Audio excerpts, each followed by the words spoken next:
tindi ng issue ng korupsyon na to, hindi pwedeng mga name dropping lang eh. Diba? Name dropping, magkakaroon ng political na rigodon. Balik lang tayo where we are, paulit-ulit. So, importante dito yung may mapanagot, merong ebidensya, hindi tayo sumakay sa mga naratibo para lang magkaroon ng rigodon sa political power kung hindi magkaroon talaga ng hustisya para sa atin.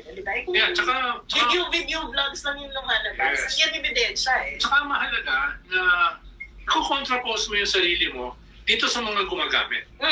Na actually, nakinabang sa ganitong sistema ng corruption. Yes. Diba? Tapos kayo bigla sistema ng impunity na ngayon parang sila yung sumasakit. Yeah. Diba? Kailangan i-expose mo yung hypocrisy nila. Yes. At ipakita mo, ito yung aming kaibahan. Ito yung aming alternatibo. Ito yung aming mga leaders. Ang hirap pakinggan ng mga to, ano? While Shelo Magno is talking about may mga grupo na merong mga narrative para magkaroon lang ng political rigodon, meaning may shift of power, shift of position, Llamas is actually talking about presenting their leaders. Meaning, ang gusto nila, yung mga leaders nila, ang nasa power, yung mga leaders nila, ang piliin natin. Ibig sabihin sila ang may gusto ng political rigodon. Ang issue natin ngayon at dapat nilalabanan ay ang korupsyon. Kung sakaling matanggal si Bongbong o bumaba si Bongbong dahil sa grabing korupsyon na nangyayari ngayon, kung mapapalitan man siya, napagdesisyonan na natin yan nung 2022 election pa lang. While kayo, you want to present your leaders. Gusto nyong baliin natin yung napagdesisyonan na nung buong bansa nung 2022 para yung leader nyo ang mamuno. Kaya kung may hypocrisy man dito na kailangang i-present sa publiko, isa na to sa mga yon. Na hindi kayo nagsasalita dyan dahil anti-corruption kayo, pro-Philippines o pro-Filipino. Nagsasalita kayo kasi gumagawa kayo ng naratibo para kayo ang bumalik o pumalit sa power kahit talo kayo nung 2022 election. Ganito kasi nangyari po, no? Kumbaga tayo, Pilipino, na mabiyahe sa isang van. Papunta tayo ron. Gusto natin panagutin yung mga korap. Biglang may pumara sa isang stoplight. Mga DDS. Alam kami nga ng jutes. Hinayjack yung biyahe. Tapos kinuha yung driver seat. O at least inaagaw yung manibela. So, nililiko tayo na. Parang nagbo-volunteer sila. Kami na magdadrive para sa iyo. Parang iba ang naaalala kong kwento. Christian Esguerra and Shelo Magno. Sa pagkakaalala ko, last year pa lang, after ipagmalaki ni Bongbong Marcos ang 5,500 flood control projects na natapos niya raw sa administrasyon niya, nagsimula na kaming mag-call out tungkol dito. Lalo pa at sinundan nito ng mga bagyo at ng pagbaha, nakitang-kita na walang nangyaring ganito karami na flood control projects at kung meron man, hindi iyon gumagana. In short, kami yung nasa bus last year pa at ayaw nyong sumama. 'Di ba? So drive namin ang laban tungkol dito sa flood control project corruption na to last year pa. At ngayon na biglang sumabog, kayo ang gustong mang-hijack ng laban na to. 'Di ba? Ang ingay-ingay na namin noon pero kayo ang tahimik-tahimik nyo sa issue na to. Kasi ang focus nyo, si Inday Sara at ang confidential funds niya. Tapos ngayon, na nalusaw na yung issue nyo sa confidential funds at ang nagkakaroon ng katotohanan ay yung aming issue sa flood control projects, inaagaw nyo bigla yung manibela na as if kayo ang nagsimula nito. Binabago nyo ang kwento as if kayo ang nasa biyahe na to from the start. Another kasinungalingan, another hypocrisy.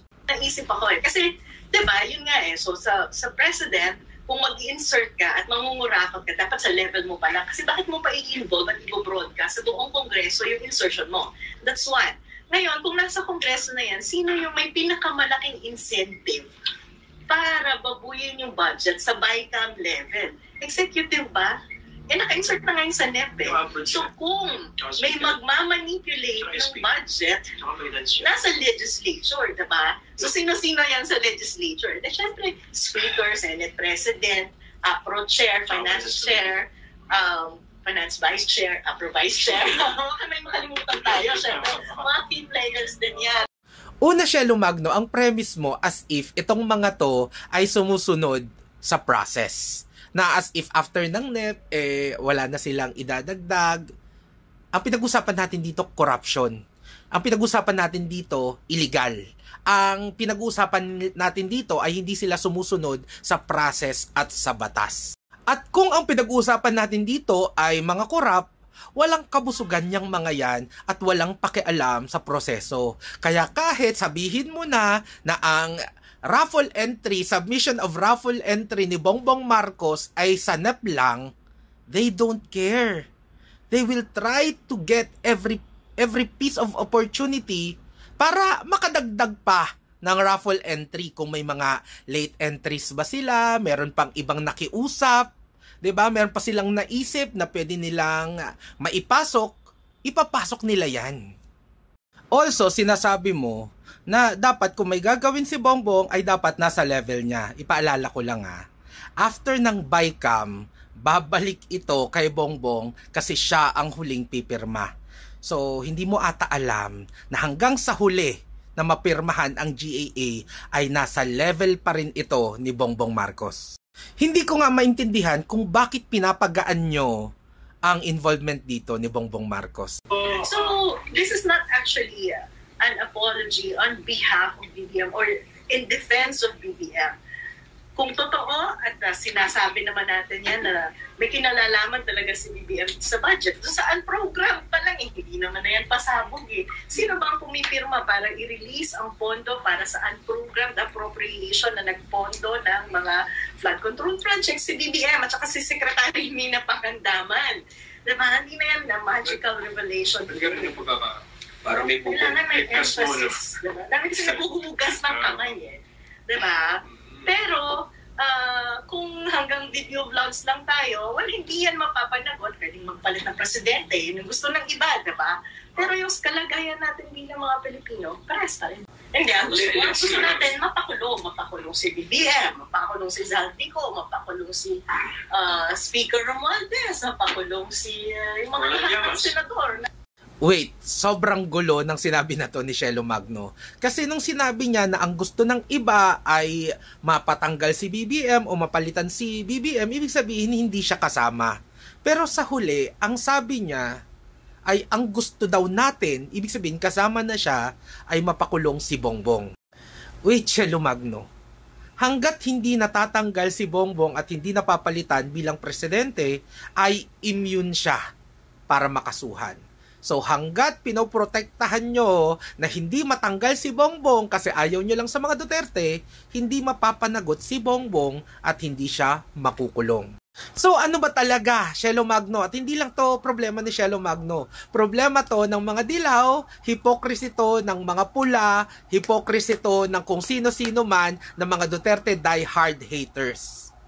Kung gusto nyong makulong si Bongbong, kung gusto nyo talagang mapanagot si Bongbong, kailangan bumaba o mapalitan si Bongbong bilang presidente. Or else, hindi siya mapapanagot kasi immune siya to lawsuit. Ilan lang yan sa mga hypocrisy dito sa usapan na to.